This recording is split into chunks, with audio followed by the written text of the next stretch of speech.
হত্যা মামলায় যাবজ্জীবন 5 ছিনতাইকারীর। ময়মনসিংহে শিক্ষার্থী ইব্রাহিম কলিল হত্যা মামলায় 5 ছিনতাইকারীর যাবজ্জীবন কারাদণ্ড হয়ে দিয়েছেন আদালত। রায়ে প্রত্যেককে 50,000 টাকা জরিমানা অনাদায়ে আরও 6 মাসের কারাদণ্ড দেওয়া হয়েছে। গতকাল দুপুরে জেলার বিশেষ দায়রা জজ আদালতের বিচারক পারহানা পেদ্দুস এ রায় দেন।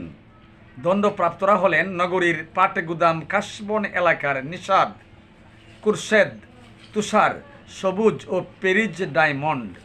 মামলার অপর 2 আসামির বিরুদ্ধে অভিযোগ প্রমাণিত না হওয়ায় তাদের খালাস দেওয়া হয়েছে। আদালত পরিদর্শক পীরজাদা মুস্তাসিনুর রহমান জানান, 2018 সালে পাটগুদাম এলাকায় ইব্রাহিমকে ছুরিকাঘাত করে টাকা ও মোবাইল ফোন ছিনিয়ে নেয় ছিনতাইকারীরা। ধন্যবাদ ময়মনসিংহ প্রতিনিধি।